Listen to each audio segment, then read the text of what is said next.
Hello, everybody, and welcome to the show. I'm your host, Kalia, coming right at you, and welcome to the channel. If you're new to the channel, welcome. If you are a returner, stay tuned. So, there's a couple of things we're going to be getting into today, and one of the things I want to get into is that as you all know, for those of you that don't know, I am a theistic Satanist, and no, I do not believe in drinking blood. No, I do not believe in human sacrifice. I don't believe in harming children. I think they're all morally and mortifyingly wrong. And alright, so I had this encounter recently, and you'll laugh at this, maybe you'll understand it. I was talking to this girl, and I was giving her some advice, we were talking, and everything was all fine and well. Until she heard that I was a Satanist. Until I said to her, I don't know what your beliefs are, but I'm a Satanist, and I believe, and live your life as you will it, without limits. And she says to me, wow, I can't believe I just opened up to a demon. I'm like, well, technically they're just fallen angels. They're not technically evil. They hold evil traits, but they also hold good traits because they're angels. And second off, how are they evil for not agreeing with God? Like that, and being casted away from heaven because they didn't agree with God. And it's just like, why can't we just be human, Like, why can't we just come to that conclusion that we're human beings and we have a heartbeat, and it doesn't matter what your belief is. It doesn't matter.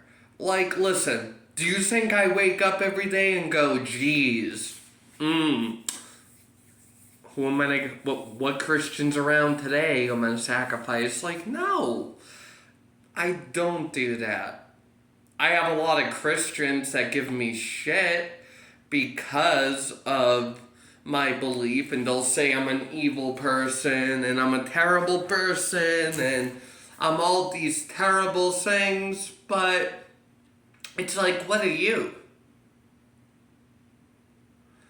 Because last I checked in the Bible, it says not to judge and to love the sinner but hate the sin. If I'm the sinner in your eyes, you shouldn't be judging me against your commandment, first off, and second off, you should be showing me love and compassion and not hating whatever sin you think it is I'm committing. Now, for those of you that don't know, I used to be a Christian. I used to be a messianic Jew. I read the Torah and the New Testament, and I just faced a lot of persecution in that community. You know what I mean? I had a lot of people that would start things off as nice, and then they would start saying, oh, well, your lifestyle, your choice, and I'm like, well, first off, being transgender is not a choice. I didn't just wake up one day and say, geez, I want to be a woman and I love the dick and vagina. Like, no, that didn't happen. Like, I just woke up one day and I'm like, that's it. I love dick. I love the clit. Praise it. That's what I love. I've always loved it. And I've always felt like a woman. And I have suffered with gender dysphoria since a very young age. How can you sit there and be so ignorant and say that's a choice or a lifestyle? It's not. You don't have to understand it, you don't have to agree, but can we agree that putting people down is not very Christian? Can we agree that judging people is not very Christian? And can we also agree that it is not your place to tell somebody what is wrong and what is right, because we all have a different perception of right and wrong, just like we all have a different perception of normality. So that's why I left the Messianic Jewish community, is because I faced a lot of persecution, a lot of judgment. I noticed that, for a good example, I see these men. They would come in with their wives and their kids, and their wives would be on like the opposite side of the room, and the men would be on the other side. They would separate the genders, and I found I didn't really agree with that. We're all children of God, aren't we? So shouldn't we be as one and not divided? Anyways, my point being is that it's just from my experiences. Now, remind you, I understand this is not everyone's experience, but this is my experience and why I turned away from that religion and became an occultist. But other than that, though, point being is that I faced that when I met Satanists, they never said to me I was an abomination. They never said to me that I was a terrible person and all these other things, because my belief was different. They welcomed me. And they taught me, you know what I mean? Just like how Christians will take someone under their wing to teach them the Bible, or Jews will take them under their wing to teach them Hebrew, Yiddish, and the Torah, the Yiddish blessings, and Haim. That was the case in this. So the point I'm making is that we shouldn't be judging people for their beliefs. And we should all be able to come to that common conclusion that, hey, you know what? I can't see your point. You can't really see my point. Let's just be mutual and get along. But that's not the case in today's world. Now, to move on to the second topic, this is what I'm going to say. I saw a recent video of a transgendered woman at a Planet Fitness was sleeping in the locker rooms, and this manager terminated their membership and said they had to leave and refused to leave. And I was sitting there saying to myself, the entitlement.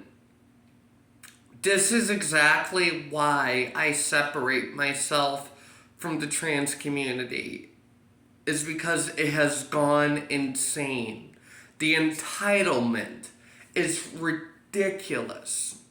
I have never met a group of people that are so entitled. I don't want entitlement. That's what people don't understand. People who truly are gender dysphoria don't want entitlement. They don't want any of that. We just want to live our lives and be viewed as the gender we are and move on with the day. None of us care, and I've said it before on the channel, none of us care about protesting. Sure, we care about trans rights when it involves adults and not children and kids. Because here's the thing, a lot of detransitioners started when they were kids, started when they were young. And how do you deny those testimonies? Like I've said before, we need to hear the detransition testimonies as well as the success stories. I'll say this to you. Hearing both sides helped me come to the conclusion that, you know what? I shouldn't go for the bottom surgery. I just shouldn't. But I am going to be going for the vocal cord surgery, you know what I mean? So, and whatever happens with my vocals, because I know they're going to become softer after the surgery and being a musician, I'm going to work with my music, I'm going to work with my creativity, and I'm going to take this as a challenge, you know what I mean? I'm going to take this as an opportunity for when this happens and I fully recover to find my new tune in music and find my new voice and to combine my style of music and my style of rock, because there are many women that have done it. Courtney Love, Brody Dale, Joan Jett. I mean, those are just examples. That's my goal, is that I'm not looking at this vocal cord surgery as a bad thing that's going to taint my music. A lot of my family thinks so, but I don't. I'm going to take it as a challenge, and I'm going to take it as, hey, you know what? This is going to be challenging, but hey, I'll work with it. And that's what a creative artist does. An artist can work with what they got. For those who have tuned, for those who have tuned into my channel, thank you for tuning in. Always love seeing you, and I am your fabulous motherfucking host, Kalia, the fabulous bitch, and the provocateur, and the shock rocker. Have a good day, guys. Have a great day.